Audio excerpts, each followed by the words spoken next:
Всем мира, друзья! Сегодня речь о Большой Орде. Поехали! Большой Ордой в историографии принято называть часть улуса Джучи Золотой Орды 15 века. Фактически это была южная область правого крыла Золотой Орды, оставшаяся под контролем центрального, то есть сарайского правительства после отпадения вновь образовавшихся ханств – Казанского, Крымского, Узбекского, а также Мангытского юрта, будущей Ногайской Орды. У ученых не так много сведений о Большой Орде, но в целом же представление о ней у исследователей все же имеется. Она удостаивалась их внимания прежде всего в связи с окончанием так называемого монголо-татарского ига на Руси, отказом Ивана III платить дань хану Ахмаду, их стоянием на Угре в 1480 году. Почти всегда в историографии это государство играло роль некоего фона для описания крепнувшей Московии, да еще и несло на себе отпечаток традиционно негативного отношения к ордынцам, поработителям Руси. В июне 1502 года правитель Крыма Менглей-Гирей разгромил хана шейха Ахмада, захватив его кочевую ставку и казну. Это событие принято считать концом существования Большой Орды. В отношении же начального этапа ее истории среди авторов нет единодушия. Поскольку это государство специально не изучалось, то и суждения по этому поводу обычно диктовались приблизительным анализом ситуации на постордынском пространстве. Одни историки считают первым ханом Большой Орды Улук-Мухаммада, свергнутого в 1438 году Кучук-Мухаммада. Другие историки склоняются к тому, что первым ханом Большой Орды был Кучук-Мухаммад. Третьи ставят ханом Сайд-Ахмеда, современника и противника и Улук-Мухаммада, и Кучук-Мухаммада. Во всех трех случаях предполагается, что Большая Орда существовала уже с середины 1430-х годов. Есть и те, кто относит ее формирование ко второй половине 15 века, приурачивая к отделению Астраханского ханства в 1460-х годах или даже к гибели хана Ахмада в 1481 году, то есть ко времени правления его сыновей. Если все же брать началом исторического цикла Большой Орды воцарения в степях Восточной Европы хана Кучук-Мухаммада, то данный цикл был с 1438 по 1502 годы. Русское выражение «Большая Орда» — это, несомненно, калька тюркского словосочетания «Улук-Орду», которое являлось, по словам, исконно-татарским названием Золотой Орды.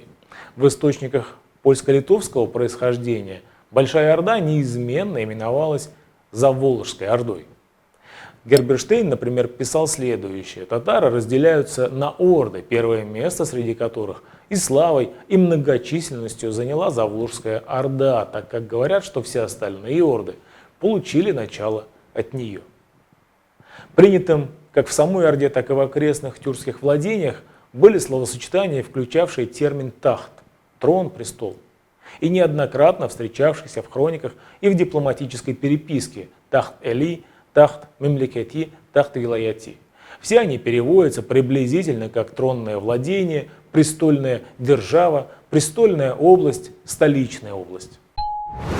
Пытаясь определить численность населения Большой Орды, историки сталкиваются с обычными трудностями, возникающими при изучении демографии средневековых кочевников. В источниках или приводятся несообразно завышенные цифры, или указывается только количество воинов-ополченцев. В последнем случае исследователи обычно вычисляют общее количество жителей кочевого владения, устанавливая приблизительное соотношение числа воинского контингента и мирного населения как 1 к 4.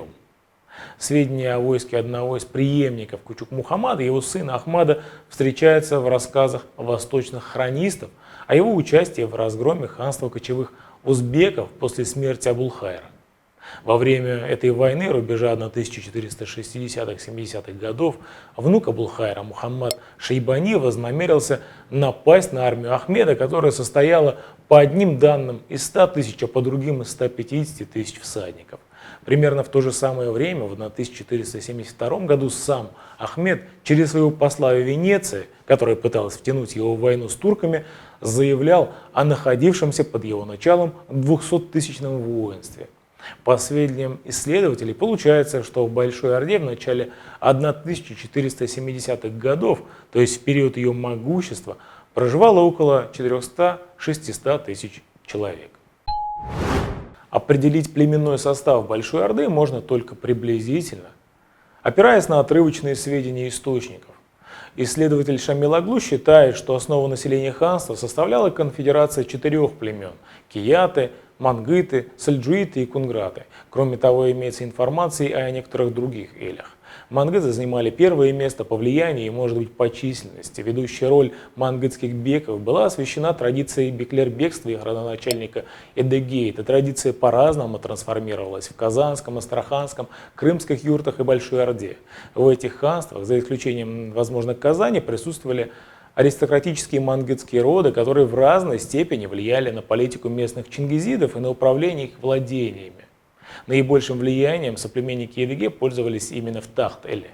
Мангыты жили там со времен Адыгеи и пытались обосноваться по возможности в ставке каждого хана, которому доставался трон.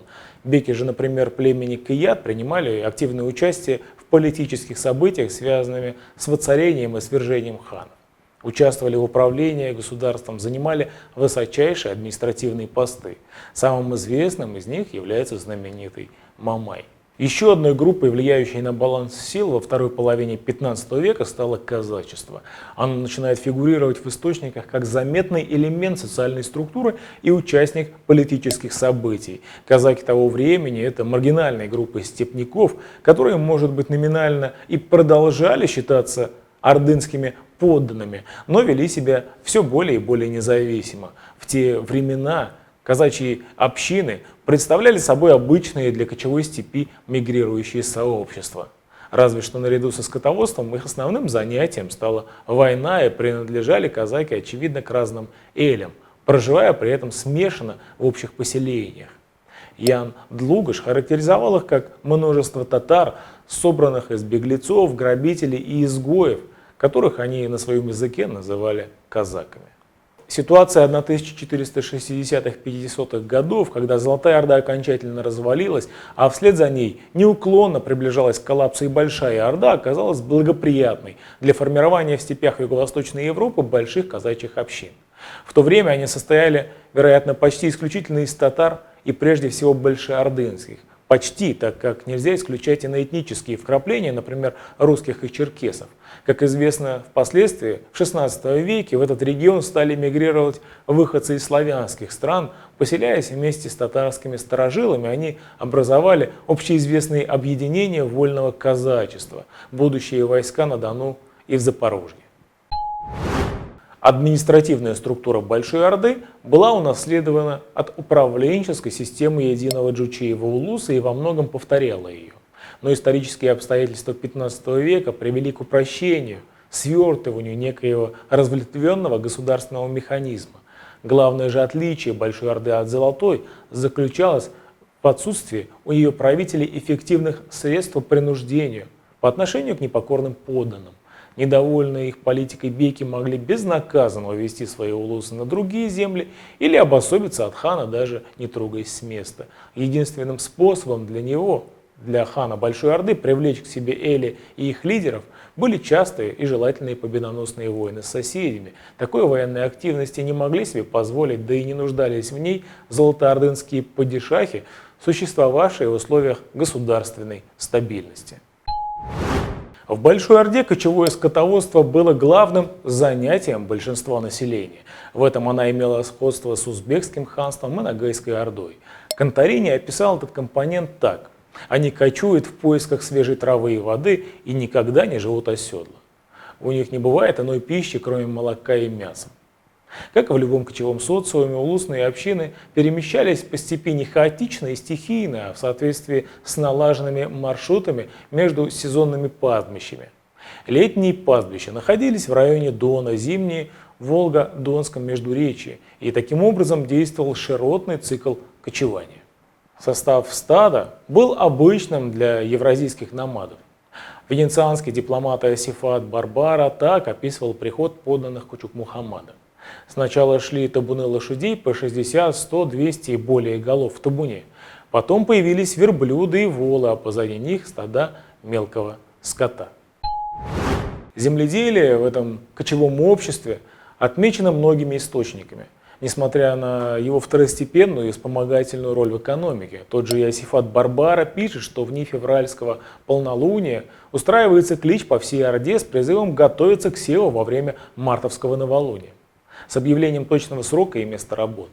В назначенное время татары нагружают телеги семенами и с пахотными животными, иногда целыми семьями, направляются в район будущей пашни, который располагается, как правило, в 2 днях пути от кочевых стойбищ. Отсеявшись, возвращаются домой. За произрастанием урожая следит хан, который лично объезжает поля. Татары выращивают пшеницу и проса и иногда получают урожай столь обильный, что оставляют его в степи. Помимо скотоводства и земледелия, Барбара упоминает, что татары занимаются изготовлением ремесленных изделий. В их войске есть ремесленники, ткачи, кузнецы, оружейники и другие, и вообще есть все необходимые ремесла. Важным подспорьем в пропитании служила охота. Татары, пишут он, прекрасные охотники с соколами, и у них много кречетов. Ходят на оленей и другого крупного зверя. Сарай Хаджи Тархан, бывшие золотоордынские мегаполисы на Нижней Волге, служили пунктами активной коммерции, однако доподлинно неизвестно, являлся ли какой-либо из городов столицей Большой Орды. Государство без столицы трудно себе представить, и в историографии есть мнение о стольной функции сарая, которые то ли исполнялись им до конца истории ханства, то ли по мере ослабления Орды перетекали к Хаджи Тархану. Как бы там ни было, известно, что ханы предпочитали жить в своих кочевых ставках, и только там их застают источники. Друзья, обязательно пишите свои комментарии под видео, подписывайтесь на наш канал и изучайте историю. Увидимся в следующую пятницу. С вами был Ренат Хабибуллин и Татары сквозь время. Ассаламу алейкум, сау благас и всем мира. Пока.